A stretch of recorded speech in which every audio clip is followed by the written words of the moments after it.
Good evening, I'm Tom Shuffleberger, and this is your Live at 5. Tragedy at the Lighthouse Lounge here in Astoria. A massive underground explosion rocked the coastal cliffs north of Cannon Beach late Saturday night, resulting in the total collapse of the historic Lighthouse Lounge. Authorities identified the missing as Jake Fratelli, 34, Francis Fratelli, 31, and Joseph Fratelli, 38.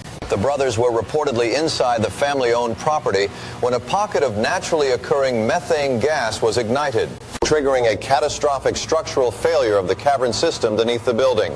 First responders arrived at the scene around 11:45 p.m. following reports of a, quote, ground-shaking boom.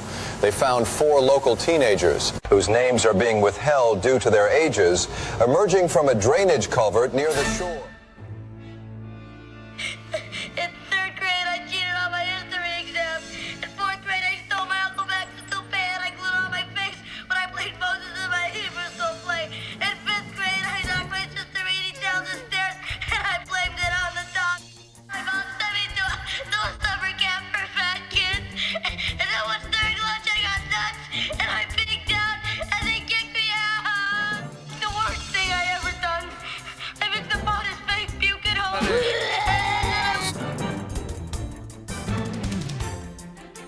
I met Bran my freshman year at Astoria High School.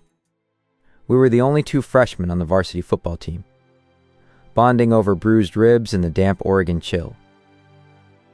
To the outside world, Bran was the quintessential brooding teen heartthrob. But I knew the truth.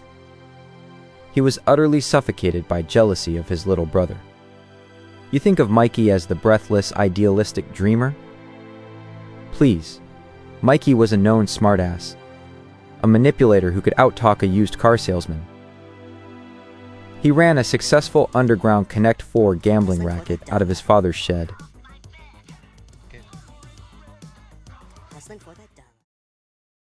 It sounds innocent until you realize the stakes weren't candy.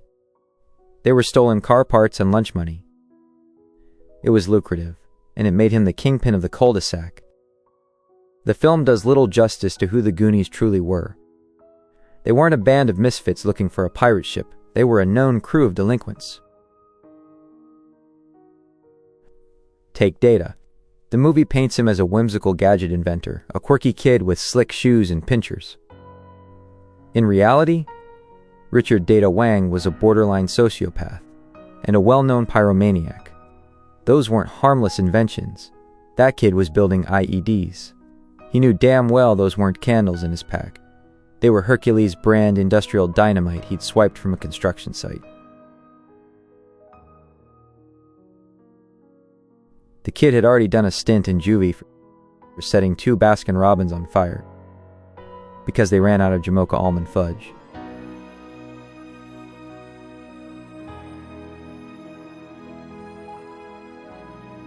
A toxic dynamic. Then there was the friendship, if you can call it that, between Chunk, Mouth, and Data. The movie plays it for laughs, but the dynamic was abusive. They despised Chunk. He wasn't their friend.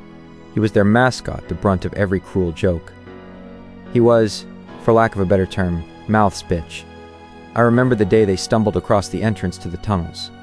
It didn't start with a map, it started with coercion. Mouth had pressured Chunk into stealing a skew of high-end electronics from a local Toys R Us. It was a brazen heist of hundreds of dollars in electronic equipment from the Toys R Us on Commercial Way.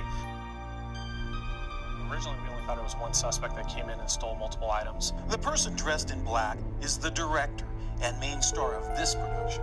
His supporting cast showed up later in the roles of customers and a parent with children. From what it appears, everybody that's in the video looks like they're somewhat associated to the theft or knows the person that's They needed a place to stash the loot. That's why they were in the abandoned restaurant, not to save the docks, but to hide stolen goods. This brings us to the treasure hunter, Chester Copperpot. His real name was Joel Warner, a resident of Astoria who went missing in the 1930s. He wasn't a hero, he was a reclusive scavenger. The molestation of Joel Warner's remains is something that still disturbs me to this day. The Goonies didn't just find him. When they found the skeleton in the tunnels, they looted him. The skeleton key mentioned in the legends was literally fused to the skull by decades of calcium deposits and rot, They had to snap the bone to get it. That's the sound I still hear in my nightmares. But a bigger lie? A tragedy of the Hollywood spin? The Fratellis. The screenplay portrayed them as some bumbling Italian crime family. The reality couldn't be farther from the truth. These were our neighbors. Jake Fratelli, my youth hockey coach for 3 years. A gentle giant who taught me how to skate backward. Francis Fratelli, a longtime aerobics instructor at the local YMCA, a guy who organized charity. Things took an unforeseen turn for the worse for the family in the summer of 1984. It was a perfect storm. An aggressive eminent domain land dispute and Mama Fratelli's inability to deal with the crushing medical bills. The bills were for Joseph. The film calls him Sloth, a tasteless, cruel poke at a gentleman suffering from a severe traumatic brain injury. Joseph Fratelli wasn't a monster born in a dungeon. He was a normal guy until a severe car accident on the coast highway rendered him disabled. Mama Fratelli wasn't a witch. She was a desperate, bankrupt widow trying to care for a 300-pound man with the mind of a toddler without any insurance. The chains? They weren't for torture. They were restraints because Joseph would unintentionally hurt himself during seizures. When the Goonies broke into the Lighthouse Lounge, they weren't heroes invading a criminal hideout. They were home invaders trespassing on a destitute family on the brink of collapse. And then came Hollywood. Once the rights to the story were sold to cover the legal fees for the breaking and entering charges, the circus came to town. During the filming, the cast had a frequent visitor. The word amongst the crew was that the king of pop, Michael Jackson, was on set constantly. He had taken a liking to some of the young cast members. Now, I don't want to spread rumors that can't be proven in court, but the atmosphere shifted when he was around. There were whispers in the trailers, unwanted advances, strange invitations to the ranch. It was just another layer of exploitation. The infamous day when Michael Jackson came to the Goonies set to visit everybody, boy, oh boy, was that a mistake. And, Hollywood taking these damaged criminal kids, polishing them up for the screen, and serving them up to the wolves. I listen to Cyndi Lauper now, and I don't hear a fun pop anthem. I hear the soundtrack to a cover-up. The Goonies didn't say, "Never say die." They just said whatever they had to say to avoid jail time. The movie makes the tunnels look like a funhouse. Water slides, skeletons playing organs, and perfectly preserved rigging. The reality was a claustrophobic nightmare of sewage runoff and unstable slate. They weren't sliding down waterfalls. They were crawling through 3 feet of bat guano and runoff from the Astoria septic system. When they finally breached the main cavern, the air changed. It didn't smell like adventure. It smelled like sulfur and ancient death. And there it was, the Inferno. It was real. I'll give them that. But it wasn't the majestic vessel you saw on screen. It was a rotting carcass of a galleon, wedged into an underground lagoon that was blacker than oil. The wood was slick with centuries of slime. The sails hung like shredded gray flesh. Hollywood showed you a ship full of gold doubloons and ruby necklaces. In reality, One-Eyed Willie, William B. Portobello, wasn't hiding treasure. He was hiding evidence. The hold wasn't filled with gems. It was filled with contraband weaponry and opium intended for the trade routes of the 1630s. The gold was mostly rusted iron ingots and mercury flasks that had been leaking for 300 years. The water around the ship was toxic. Greed is a hell of a drug, and Mikey was an addict. When they boarded that ship, the dynamic shifted instantly. Mouth and Data didn't care about history. They started tearing the place apart. They were ripping gold fillings out of the skulls of the dead crew members scattered on the deck, and the incident wasn't a booby trap. There were no stone blocks falling from the ceiling. The danger was Data. Data was using a lighter for a light source. He was walking around a sealed cavern, heavy with natural methane gas and leaking mercury, holding a Bic lighter. They were on the quarterdeck when the Fratellis caught up to them. Again, the movie shows a shootout. The reality was much sadder. Jake Fratelli, Coach Jake, was crying. He wasn't there to kill them. He was screaming at them to get out because the air quality in the cavern was lethal. He was trying to save them from carbon monoxide poisoning.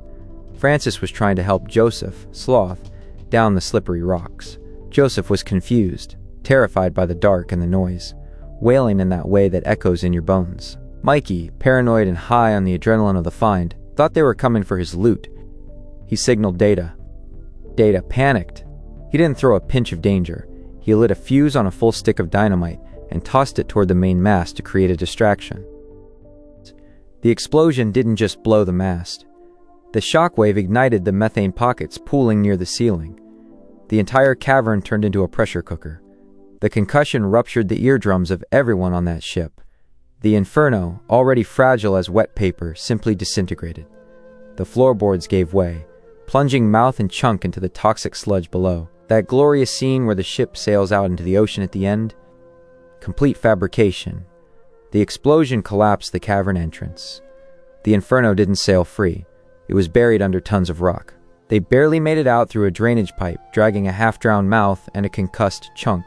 They left the Fratellis behind. The last thing they saw was Coach Jake shielding Joseph's body with his own as the cavern roof came down. The police report the next day didn't mention a pirate ship. It mentioned a gas main explosion at the old lighthouse. The gems Mikey had stuffed in his marble bag? They were the only proof they had, and he sold them to a pawn shop in Portland 2 days later to pay for a new pair of British Knights. They killed a historical landmark and buried a local family alive, all for a bag of rusted junk and a story nobody would believe. The official story has always been clean. It's the one the tourists like. They say a group of local outcasts, self-styled Goonies, found a pirate map, outwitted a crime family, and saved their homes with a bag of long-lost jewels. It's a Spielbergian fantasy, wrapped in a warm blanket of nostalgia. But if you look at the police reports from that week in 1985, the warmth turns cold. There was no pirate ship sailing majestically into the sunset. The inferno, if it ever really existed, was buried under tons of rock when the cavern collapsed. The Seismic Bureau recorded the event not as a natural shift, but as a concentrated detonation. Dynamite, the kind found in construction sites, or perhaps stolen from a museum basement. The Fratelli brothers, Jake and Francis, along with their mother, Agatha, were never arrested. They were simply erased, listed as missing persons for 7 years. They were eventually declared dead in absentia. The cliffside ruins of the Lighthouse Lounge stand as their unmarked headstone. As for the gold, the Walsh foreclosure was canceled 3 days after the explosion. Mikey Walsh paid the arrears in cash. Small, non-sequential bills that smelled faintly of salt and sulfur. The bank teller noted in a deposition that the boy didn't look happy. He looked tired. He looked like someone who had just bartered his childhood for a quiet life. I caught up with Michael Walsh recently. He still lives in Astoria, running a small marine salvage business near the docks. He's a man of few words, the asthma of his youth replaced by a smoker's cough. When I asked him about One-Eyed Willie, about the rich stuff, and about what really happened in those tunnels, he didn't give me the famous salute. He didn't offer a catchphrase about never saying die. He just looked down at his hands that were stained with engine grease and old ink, and gave a tight, cynical smile. Stories are what you tell people so they can sleep at night, he said, looking out at the gray, churning Pacific. The truth is just leverage. We did what we had to do. We survived the dark, and we learned the most important rule of the Goondocks. Which is? I asked. He lit a cigarette and turned away. Goonies never talk.